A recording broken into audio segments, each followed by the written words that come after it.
জয় গুরু।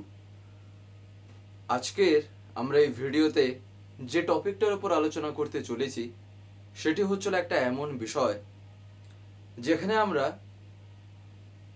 পুনর্জন্ম নিয়ে কিছু কথা এই আলোচনার মাধ্যমে জানার চেষ্টা করব।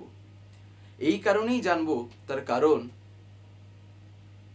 একটা এমনই কথা আমরা এই আলোচনার মাধ্যমে শুনতে চলেছি যা পরম পূজ্যপাদ শ্রী অবিন্দা কিছুদিন আগেই তিনি এই কথাটি বলেছেন। সে কথাটি একটা এমন কথা যার ফলে ভাবলাম সে কথাটার সাথে আজকের এই বিষয়টাও আমরা শুনতে পারি। তার কারণ যেহেতু পরমপিতার কথা, তাই আলোচনার মধ্যে যদি একটু বিস্তারিতভাবে আমরা কিছু কিছু বিষয় না শুনি তাহলে আলটিমেটলি আমাদের কাছে কিন্তু অনেক কিছুই অজানা হয়ে থেকে যাবে যা তিনি দয়া করে আমাদের জন্য বলেছেন। এই কারণেই এই আলোচনা। যাই হোক, আজকের এই ভিডিওটা এবার আমি শুরু করার আগে আপনাদের কাছে শুধু একটি কথা অনুরোধ করছি, ভিডিওটিতে আপনারা সম্পূর্ণভাবে যুক্ত থাকার চেষ্টা করবেন। আশা করি দিলে আজকের এই যেই টপিকটি আপনারা দিলে নিঃসন্দেহেই আজকের আলোচনার মাধ্যমে শুনতে পারবেন। একবার শ্রী শ্রী ঠাকুরের কাছে পুনর্জন্ম নিয়ে কিছু আলোচনা করা হয়। একটা কথা দেখবেন এই প্রসঙ্গে মনে পড়ে, আমরা বেশ কিছু কিছু জায়গায় এই জন্ম নিয়ে না বিভিন্ন রকম কথা শুনে থাকি। এমনকি শ্রী শ্রী ঠাকুর বলতে পারেন তিনি সশরীরে যতদিন তিনি লীলা করেছেন এমন বহু জায়গায় দেখা গেছে ঠাকুর এই জন্ম বৃত্তান্ত নিয়ে এমন কিছু কিছু কথা বলেছেন যেখানে তিনি এটা ধরিয়ে দিয়েছেন, যেখানে তিনি এটা দেখিয়ে দিয়েছেন যে বাস্তবে এই যে জন্ম আর এই মৃত্যু, এই যে চক্রটা, যেখানে তিনি দেখিয়ে দিলেন কি না মরণকেও স্তব্ধ করা যায়, আর এই জন্মকেও বারবার বারবার যে একটা জন্ম, এখানেও যে কি একটা এমন বিষয় আছে যেটা আমাদের কাছে এখনো একটা তমসাচ্ছন্ন হয়ে থাকা একটা ব্যাপার। তা কি? যেমন দেখবেন আমরা যখন প্রার্থনা করি, প্রার্থনায় একটা জায়গায় আছে না যে বহুরিন জগমে জনমই, সকালবেলা আমরা যে প্রার্থনাটা করি তাতে একটা জায়গায় দেখবেন এটা আছে। সেখানে তাহলে ঠাকুর কি বললেন? এই যে বহুরিন জগমে জনমই মানে সে বহুবার, বহুরিন জগমে, সে বহুবার এই জগমে মানে এই জগতে তার এই জন্মটা তখন কি আর হয় নাকি আর হয় না? এই সব নিয়ে ঠাকুর বহু কথাই বলেছেন। ঠিক তেমনি এই কথারই একটা পরিপ্রেক্ষিতে পুনর্জন্ম একটা কথা আসে। তাহলে সেখানে ঠাকুর বললেন কি, এ নাম যোগাবে সোই তরে কলক कलेश सब नाश सुख पावे सब दुख हरे, ऐसा नाम अपार कोई भेद न जाने जो जाने सो पार। তাহলে जो जाने सो पार যদি এইটা আছে, তারপরেই ঠাকুর বললেন যে বহুরিনে জগমে জনমই, তাহলে কি করে পুনর্জন্ম কথা ঠাকুর আবার বলছেন? এই কারণেই শ্রী ঠাকুরকে একদিন জিজ্ঞাসা করায়, ঠাকুর পুনর্জন্ম কি আছে? তখন শ্রী ঠাকুর বলেন যে এই শরীর আর জন্মায় না। এই জায়গাতেই কিন্তু ঠাকুর ধরিয়ে দিলেন এই যে পুনর্জন্ম কি আছে আর নেই। ঠাকুর এখানেই বললেন যে এই যে শরীরটা, এই শরীরটা আর জন্মায় না। তাহলে এখানে শরীর অর্থে কি? এখানে আমরা শরীর বলতে আমরা দেখবেন যে পুনর্জন্ম মানে আমরা ভাবি এক্স্যাক্টলি হুবহু তাই, একদম সেই ফ্রেম নিয়ে, সেই বডি স্ট্রাকচার নিয়ে, সেই দেহ নিয়ে সেই আবার আসবে, কিন্তু বাস্তবে তা নয়। সে আসবে কিন্তু এই শরীর আর জন্মাবে না, এই শরীরটা আর আসবে না। কিন্তু তাহলে আসবেটা কোথা থেকে বা কি করে হয়ে থাকে? তা সেইটাই ঠাকুর বললেন, কিন্তু সংস্কার থাকে বাবার মধ্যে। এবারে বাবার মধ্যে যে সংস্কারটা থাকে সেটাই কিন্তু জাস্ট ফ্লো হয়ে চলতে থাকে। সহজ কথায় বলতে গেলে হেরিডিটি, বংশানুক্রমিকভাবে যে জিনিসটা দেখা যায়। এই কারণে শ্রী শ্রী ঠাকুর বাস্তবে দেখবেন প্রজনন নিয়ে কেন এত কথা বলেছেন। ঠাকুর প্রজনন নিয়ে এই কারণেই এত কথা বলেছেন, তার কারণ সেখানে যে একটা ভাবের একটা মিল অমিল যে একটা বিষয় আছে সেই কারণে। তার কারণ এই যে আমাদের ভাব, মনের মধ্যে একটা ভাব, এটাও কিন্তু একটা বিজ্ঞান। এটা কিন্তু বিজ্ঞানের বাইরের কোনো গল্প না। আমাদের যে মাইন্ডের যে একটা গেম, এটাও তো একটা কোথাও না কোথাও একটা এফেক্ট আছে, নাকি এটার কোনো একটা এফেক্ট নেই? এটা জাস্ট মানে একটা বলতে পারেন এমন কিছু আছে আছে, তা তো আর হতে পারে না, তাই না? তাহলে সেরকম যদি দেখি, তাহলে এবারে তো যে কেউ বলবে এ শরীরটা আছে আছে, এই দেহটা আছে, জন্মেছে জন্মেছে, জাস্ট দ্যাটস ইট। কিন্তু তা কি? তা তো না। তাহলে সেই যে ওই ভাবটা নিয়ে, এই কারণেই ঠাকুর ইন্টারকোর্সের উপরেও দেখবেন কত জোর দিয়েছেন। তাই ঠাকুর বলছেন এইখানে, এই প্রসঙ্গে ঠাকুর বিশেষ করে বলছেন যে এই শরীর আর জন্মায় না, কিন্তু সংস্কার থাকে বাবার মধ্যে। আর সংস্কারটা আবার কি? সংস্কার হলো সম্যক প্রকারে কৃত যা, সম্যক প্রকারে কৃত যা, তাই হলো ঠাকুর বলছেন সংস্কার। এবার সম্যক প্রকারে কৃত মানে আবার কি?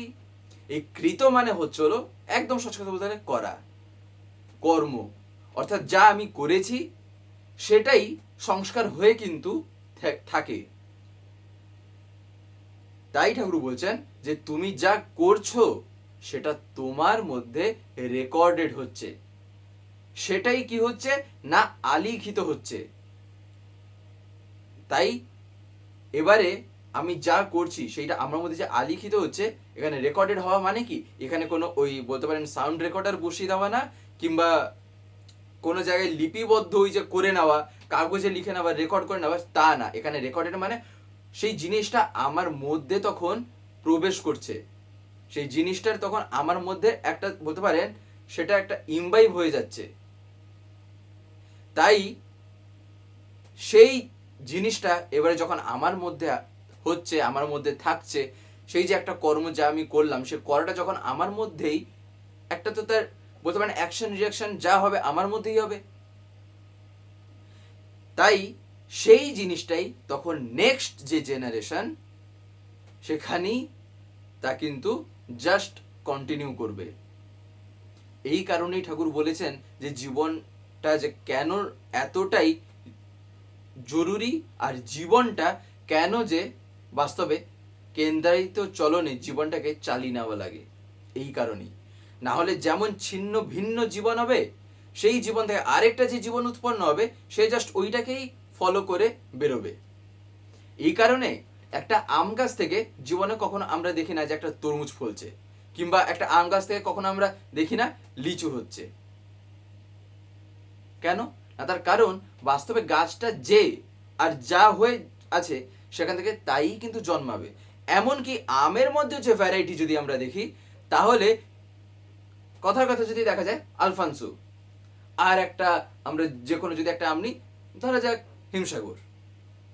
এবার এই দুটার মধ্যেও কিন্তু দেখা যাবে যে গাছটা যে ক্যাটাগরির, আমের মধ্যেও পার্টিকুলার যে ক্যাটাগরির, সে কিন্তু সেইটাই ফল দেবে। হিমসাগর গাছের থেকে কখনো আলফানসো বেরোবে না, তাই না? তাহলে কি সেখানেও কিন্তু একটা জিনিস কাজ করছে, সেখানে কাজ করছে না তা তো না, সেটা তো একটা জীবন। ঠিক সেই জিনিসটা মানুষের জীবনও তাই। মানুষের জীবনে কোনো মানে এক্সেপশনাল কেস না, কোনো আহামরি কোনো বাণী বলা গল্প না, এটাও তো একটা বিজ্ঞান যে বাস্তবে কি করে যে আমার নেক্সট জেনারেশন কেন এরকম হচ্ছে, কি কারণে হচ্ছে, আর বাস্তবে এই যে পুনর্জন্মটা কি, সেগুলো হচ্ছে এই গল্পই। তাই ঠাকুর বলছেন যে তুমি যা করছো সেটা তোমার মধ্যে রেকর্ডেড হচ্ছে, তারপর স্পারমেটিক সেলের মধ্য দিয়ে, অর্থাৎ রেত শরীরের মধ্য দিয়ে সেটা তখন কি হয়, সঞ্চারিত হয়। তুমি বিয়ে করলে, ঠাকুর নিজেই কথা বলছেন যে তুমি বিয়ে করলে, তোমার ইন্টার কোর্সের সময় স্পার্মের মধ্য দিয়ে ওই সংস্কার গেল, তা ম্যাটেরিয়ালাইজড হয়ে ওঠে তখন সন্তানের মধ্যে, অর্থাৎ সেই জিনিসটাই তখন হয়ে ওঠে, মূর্ত হয়ে ওঠে সন্তানের মধ্যে।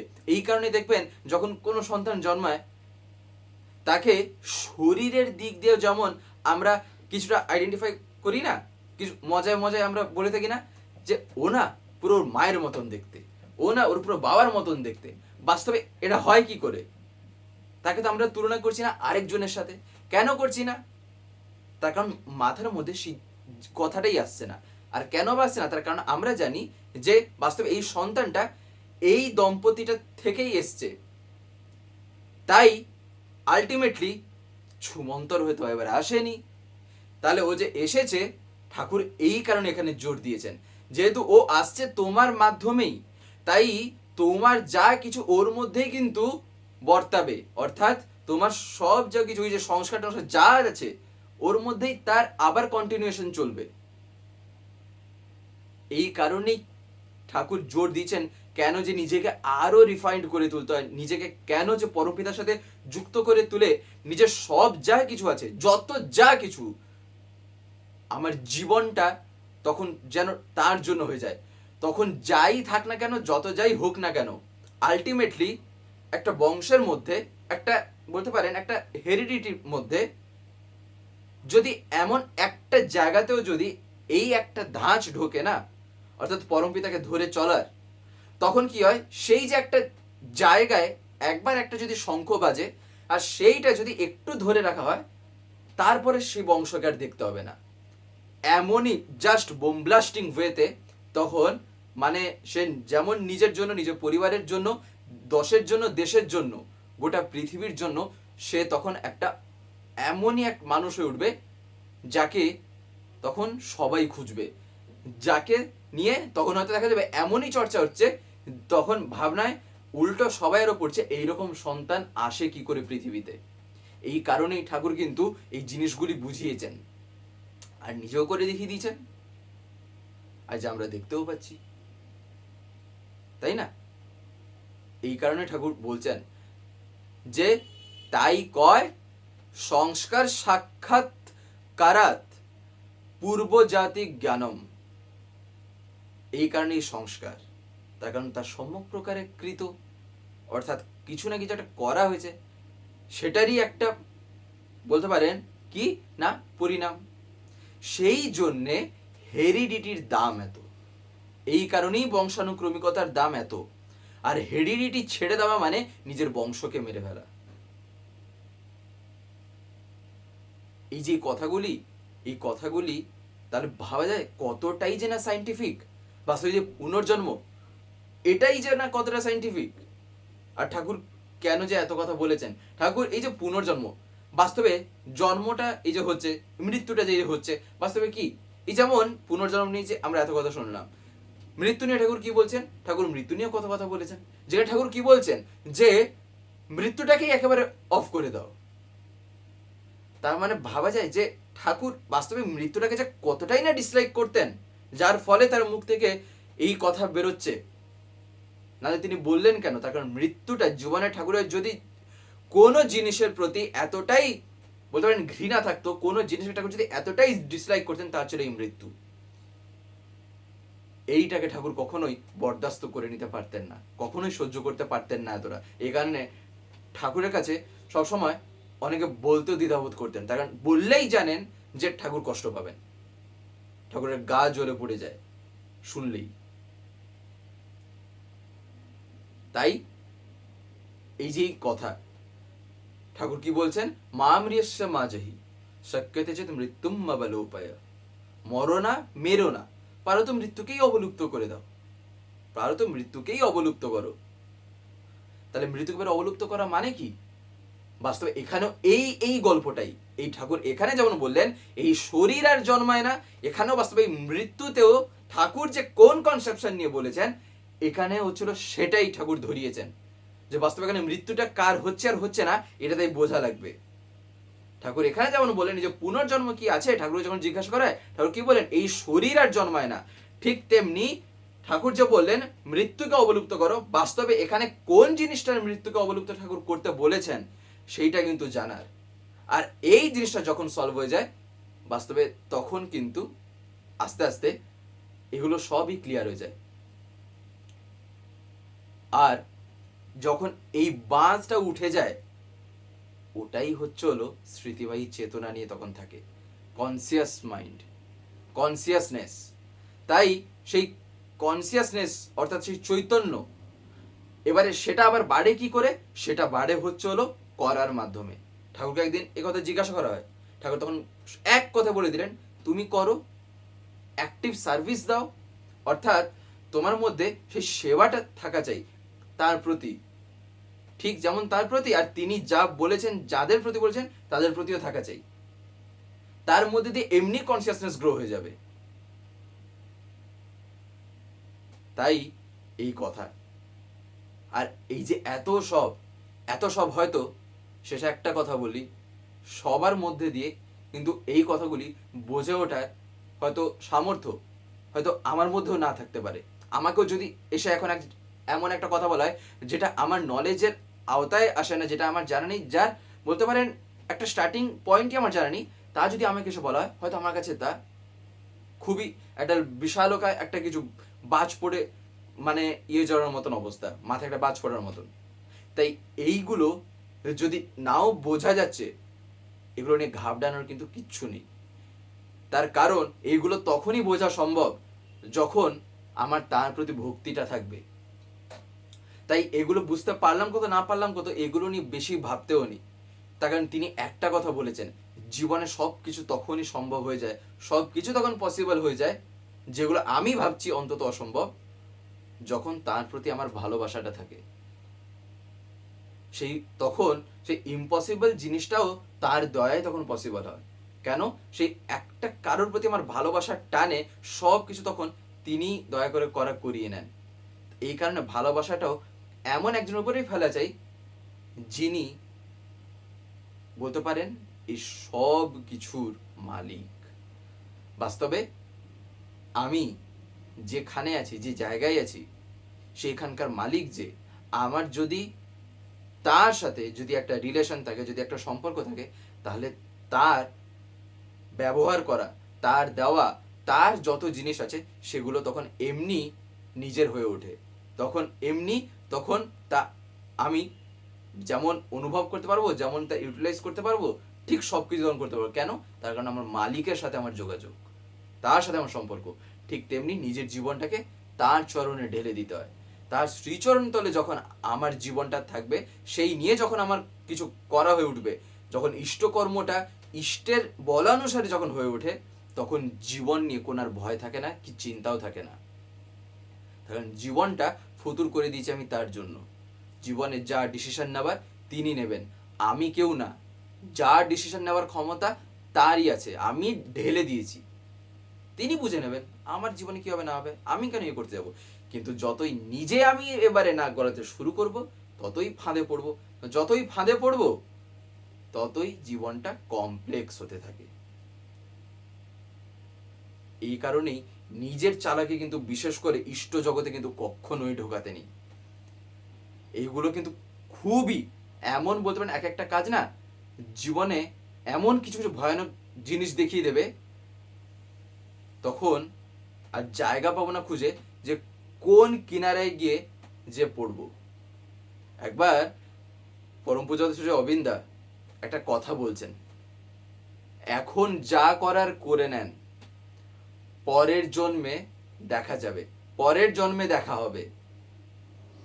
তার মানে বোঝা যাচ্ছে, তার মানে আমরা ঠাকুরকে ধরেও এমন হয়তো কিছু কিছু মানুষ আছি যা এমন কিছু কিছু কাজ করছি তাকে নিয়ে, যেখানে কিন্তু তিনি কিন্তু সবই জানেন, সবই সেগুলো তিনি ধরে বুঝতে পারেন, কিন্তু তিনি কখনোই তো এবারে ধরাবেন না, কখনোই বলবেন না। তার কারণ যেহেতু নররূপে লীলা করছেন, তাই না, বিধির নিয়ম তো যা, তিনি তো তার মধ্যেই থাকবেন। তাই যা করছি, যাই করছি, হিসাব কিন্তু ঠিক ছেড়ে কথা বলবে না।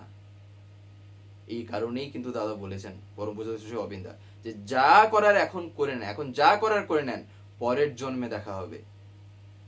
বলেননি? হয়তো আপনার এই কথা অনেকেই শুনে থাকতে পারেন। যাই হোক, আজকের এই আলোচনাটি এবার আমি এখানেই শেষ করবো। শেষ করে আপনাদের কাছে একটি কথাই বলবো, যদি আজকের এই ভিডিওটি আপনাদের ভালো লেগে থাকে তাহলে একটি লাইক করে দেবেন, সবার ভিতরে শেয়ার করে দেবেন, কেমন লাগলো নিচে একটি কমেন্টে লিখে জানাবেন। আর যদি চ্যানেলটিকে এখন সাবস্ক্রাইব করে না থাকেন তাহলে অতি অবশ্যই চ্যানেলটিকে সাবস্ক্রাইব করে পাশের বেল আইকন প্রেস করে অল করে রাখতে একেবারেই ভুলবেন না, আরও এরকম বিভিন্ন নতুন এবং ইন্টারেস্টিং ভিডিও সবার আগে পাওয়ার জন্য। জয় গুরু, বন্দে পুরুষোত্তম।